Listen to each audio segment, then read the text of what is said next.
नमस्कार दोस्तों, स्वागत है आज आपका फिर से हमारे YouTube चैनल एजुकेशन टाइम्स में। दोस्तों, क्या आप जानते हैं कि विश्व में कोविड-19 वायरस से भी कहीं ज़्यादा खतरनाक वायरस ने दस्तक दी थी? जी हाँ। तो ये सब जानने के लिए हमारा चैनल को सब्सक्राइब करें, लाइक करें और कमेंट करें। तो चलिए स्टार्ट करते हैं आज के डिस्कशन को। इस वायरस का नाम इबोला वायरस था, जो कि सीवियर ब्लीडिंग काज करता था ह्यूमन बीइंग के अंदर।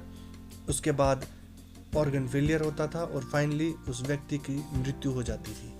पहले इसका नाम इबोला हेमोरेजिक फीवर भी रखा गया था। Recently democratic Republic of Congo ने ये डिसाइड किया ऑफिशियली कि उनके वहाँ 12th इबोला जो आउटब्रेक हुआ था वो समाप्त हो चुका है। इसलिए इस न्यूज़ को डिस्कस करना यहाँ पे बहुत ही ज़रूरी था। सबसे पहले इबोला का ओरिजिन 1976 कॉन्गो में हुआ था और बहुत सारे शोधकर्ताओं की रिसर्च के दौरान ये कहा जाता है कि इबोला 2 फेजेस में स्प्रेड हुआ।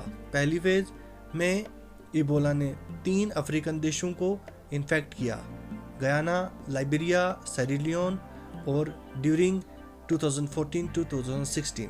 और सेकंड फेज में डेमोक्रेटिक रिपब्लिक ऑफ कॉन्गो में इन्फेक्ट किया तो 2018 से 2020 तक। तो चलिए इसी चीज़ को मैप के थ्रू जान लेते हैं।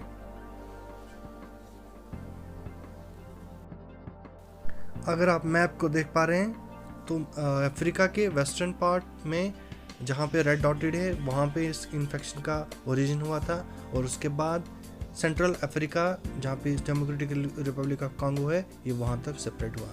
अगर इस वायरस की होस्ट की बात करें तो fruit bat, chimpanzee, gorillas, monkeys, porcupine etcetera, इन सारे जानवरों में ये रहता है, इनमें इन्फेक्शन क्रिएट करता है।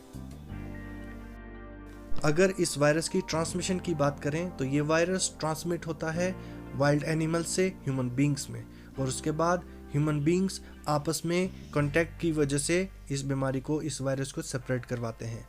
इबोला वायरस डिजीज़ का जो फैटलिटी रेट है वो 50% है, जो कि बहुत ज़्यादा खतरनाक बना देता है कंपेयरिंग टू कोविड-19 जिसका 3.4% ही है अकॉर्डिंग टू WHO रिपोर्ट्स। ये virus direct contact with blood secretion जो कि इन्फेक्टेड इंसान का होता है उसके कांटेक्ट में जब हम आते हैं, या कंटेमिनेटेड फूड्स, नीडल या इन्फेक्टेड एनिमल, या हम कोई ऐसा मीट जो कि इन्फेक्टेड होता है, अगर हम उसके कांटेक्ट में आते हैं, इस प्रकार से इस वायरस का ट्रांसमिशन होता है। अगर ट्रीटमेंट की बात करें तो ट्रीटमेंट में रिहाइड्रेशन और इसका ट्रीटमेंट सिम्प्टोमेटिक ट्रीटमेंट ही होता है कि on the basis of symptom. Symptomatic treatment से हम क्या समझते हैं कि एक पेशेंट में जिस प्रकार के सिम्टम्स आते हैं उसी प्रकार की मेडिसिन उसको दी जाती है।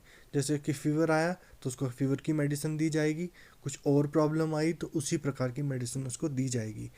और अभी तक तो इस बीमारी का कोई, इस वायरस का कोई भी ऐसा वैक्सीन या कोई ऐसी मेडिसिन नहीं आई है जो कि इस वायरस को टोटली प्रोहिबिट कर सके या इस वायरस को टोटली किल कर सके। तो एक जो प्रिवेंशन में एक बहुत इंपॉर्टेंट चीज़ जो आती है वो है कम्युनिटी इंगेजमेंट को प्रोहिबिट करना, कम्युनिटी इंगेजमेंट को बंद कर देना, जिसकी वजह से हम ह्यूमन टू ह्यूमन इन्फेक्शन को स्टॉप कर सकते हैं, ख़त्म कर सकते हैं। उसके अलावा सरकार की नीतियाँ जैसे कि उस एरिया को कंटेनमेंट जोन बना के वायरस को स्प्रेड होने से रोक सकते हैं। तो आज का ये हमारा टॉपिक था।